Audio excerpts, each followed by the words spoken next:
ಎಲ್ಲೋ ಒಂದು ಕಡೆ ticket announce ಮಾಡಿದ ಮೇಲೆ ಬಹುತೇಕ ಕ್ಷೇತ್ರಗಳು ನೆಮ್ಮದಿಯಿಂದ ಇರುವಂತೆ ಕಾಣಿಸ್ತಾ ಇಲ್ಲ. ನೀವು ಬೆಳಗಾವಿಯಿಂದ ಶಿವಮೊಗ್ಗದವರೆಗೂ ಆದರೂ ಬನ್ನಿ, ತುಮಕೂರಿಗಾದರೂ ಬನ್ನಿ, ಬೆಂಗಳೂರು ನಾರ್ತ್ಗಾದರೂ ಹೋಗಿ, ಚಿಕ್ಕಮಗಳೂರಿಗಾದರೂ ಹೋಗಿ, ಎಲ್ಲಿ ಹೋದರೂ ನೆಮ್ಮದಿಯ ವಾತಾವರಣ ಕಂಡು ಬರ್ತಾ ಇಲ್ಲ.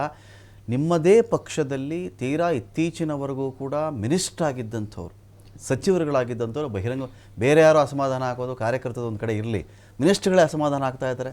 ಮಾಜಿ ಸಚಿವರುಗಳೆಲ್ಲರೂ ಕೂಡ ಈಶ್ವರಪ್ಪನವರಾಗಲಿ, ಮಾಧುಸ್ವಾಮಿ ಅವರಾಗಲಿ, ಅವರ ಮೇಲೆ ಸೋಮಣ್ಣ ಅವರು ಕೂಡ ಮಾತಾಡೋಕ್ಕೆ ಶುರು ಮಾಡಿದ್ದಾರೆ. ಹಾಗಾಗಿ ಏನು ನಡೀತಾ ಇದೆ ನಿಮ್ಮ ಪಾರ್ಟಿನಲ್ಲಿ? ಕಾರ್ಯಕರ್ತರನ್ನು, ಆಕಾಂಕ್ಷಿಗಳನ್ನು, ಪಕ್ಷ ಕಟ್ಟಿರುವಂಥ ವ್ಯಕ್ತಿಗಳನ್ನು ದೊಡ್ಡ ಮಟ್ಟದಲ್ಲಿ ಈ ಬಾರಿ ಯಾಮಾರಿಸಲಾಗಿದೆ ಟಿಕೆಟ್ ವಿಚಾರದಲ್ಲಿ.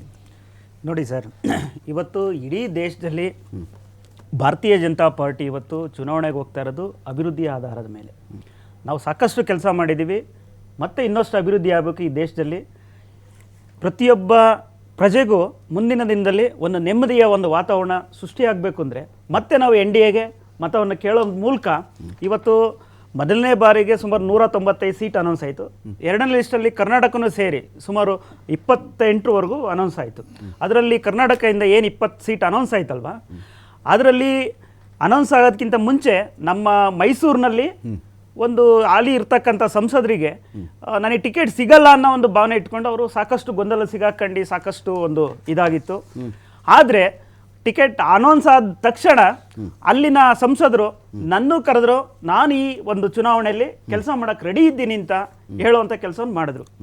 ಅದೇ ರೀತಿ ಇವತ್ತು ಹಾವೇರಿನಲ್ಲಿ ಆಕಾಂಕ್ಷಿ ಆದಂಥ ಸನ್ಮಾನ್ಯ ಕಾಂತೇಶ್ ಅವರು ಸಹ ಅವ್ರಿಗೆ ಟಿಕೆಟ್ ಸಿಗಲಿಲ್ಲ, ಅಲ್ಲಿ ಬಸವರಾಜ ಬೊಮ್ಮಾಯಿಯವರು ಅಭ್ಯರ್ಥಿ ಆದರು. ಅದೇ ರೀತಿ ನಮ್ಮ ಏನು ಚಿಕ್ಕಮಗಳೂರು ಮತ್ತು ಉಡುಪಿನಲ್ಲಿ ನಮ್ಮ ಹಿಂದುಳಿದ ವರ್ಗದ ನಾಯಕ ಅಂತ ಶ್ರೀನಿವಾಸ್ ಪೂಜಾರಿ ಅವರು ಅಭ್ಯರ್ಥಿ ಆಗುವಂಥದ್ದು ಅವಕಾಶ ಸಿಕ್ತು. ಈಗ ಸಹಜವಾಗಿ ಒಂದು ರಾಷ್ಟ್ರೀಯ ಪಕ್ಷ ಮತ್ತು ಈ ಬಾರಿ ನಾನೂ ಕೂಡ ಗೆಲ್ಬೋದು ಅಂತ ಭಾವನೆ ಇಟ್ಕೊಂಡಿರ್ತಕ್ಕಂಥವ್ರಿಗೆ ಟಿಕೆಟ್, ಯಾಕೆಂದರೆ ಪ್ರತಿಯೊಂದು ಕ್ಷೇತ್ರದಲ್ಲಿ 3 ರಿಂದ 4 ಜನ ಮಿನಿಮಮ್ ಆಕಾಂಕ್ಷಿಗಳಿದ್ರು.